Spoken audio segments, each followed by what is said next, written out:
ರಾಜ್ಯ ಸರ್ಕಾರ ಮಹಿಳಾ ನೌಕರರ ಆರೋಗ್ಯ ಮತ್ತು ಕಾರ್ಯದಕ್ಷತೆಯನ್ನ ಗಮನದಲ್ಲಿಟ್ಟುಕೊಂಡು ಋತುಚಕ್ರ ರಜೆ ಸೌಲಭ್ಯವನ್ನ ನೀಡಿದೆ.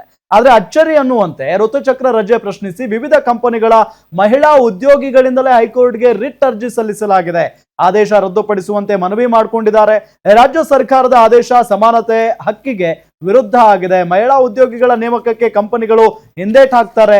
ಮಹಿಳೆಯರು ಪುರುಷರಿಗಿಂತ ದುರ್ಬಲರು ಅಂತ ಭಾವಿಸುತ್ತಾರೆ. ಹೀಗಾಗಿ ಋತುಚಕ್ರದ ಕಾರಣಕ್ಕೆ ಕಡ್ಡಾಯ ರಜೆ ನೀಡುವ ಅಗತ್ಯ ಇಲ್ಲ ಅಂತ ಅರ್ಜಿಯಲ್ಲಿ ಉಲ್ಲೇಖಿಸಲಾಗಿದೆ. ಪ್ರತಿ ಮಹಿಳೆಗೂ ಋತುಚಕ್ರ ರಜೆ ಬೇಕು ಅಂತ ಸರ್ಕಾರ ಊಹೆ ಮಾಡಿದೆ. ನೀತಿ ರೂಪಿಸುವಾಗ ಸರ್ಕಾರ ಮಹಿಳೆಯರ ಅಭಿಪ್ರಾಯ ಪಡೆದಿಲ್ಲ. ಕಡ್ಡಾಯ ರಜೆಯಿಂದ ಸ್ಪರ್ಧಾತ್ಮಕ ವೃತ್ತಿ ಜೀವನದಲ್ಲಿ ಮಹಿಳೆಯರಿಗೆ ಹಿನ್ನಡೆ ಉಂಟಾಗಲಿದೆ ಅಂತ ಹೇಳಲಾಗ್ತಿದೆ.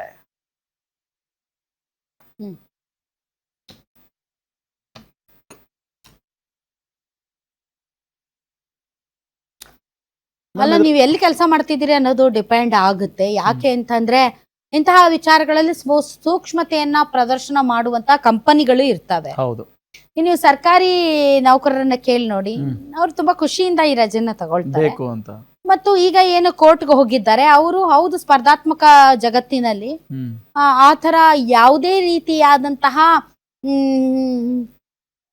ಸಮಾನತೆಗೆ ಚ್ಯುತಿ ಬರುವಂತಹ ಯಾವುದ್ರಲ್ಲೂ ಮಹಿಳೆಯರು ಹಿಂದೆ ಇಲ್ಲ. ಇದೊಂದು ಕಾರಣಕ್ಕೆ ಈ ಸ್ಪರ್ಧಾತ್ಮಕ ಯುಗದಲ್ಲಿ ರಜೆ ಅನ್ನೋ ವಿಚಾರಕ್ಕೆ ನಮ್ಗೆ ಇನ್ನೂ ಬೇಡಿಕೆ ಕಡಿಮೆ ಆಗ್ಬಹುದು, ಅಥವಾ ನಮ್ಮನ್ನ ಹೈಯರ್ ಮಾಡ್ಕೊಳ್ಳೋದು ಕಡಿಮೆ ಆಗ್ಬಹುದು, ಅಥವಾ ನಮ್ಗೆ ಹೆಚ್ಚೆಚ್ಚಿನ ಜವಾಬ್ದಾರಿಗಳು 24x7 ಕೆಲಸ ಮಾಡೋ ಕಡೆ ನಮ್ಮನ್ನ ಇಂತಹ ವಿಚಾರಗಳಿಂದಾಗಿ ಮತ್ತೆ ಪ್ರತ್ಯೇಕಿಸಿ ನೋಡಬಹುದು. ಅಂತಹ ಸಾಧ್ಯತೆಗಳು ಇದೆ, ಇಲ್ಲ ಅಂತಲ್ಲ. ಬಟ್ ಕೆಲವ್ರಿಗೆ ಬೇಕಾಗಬಹುದು.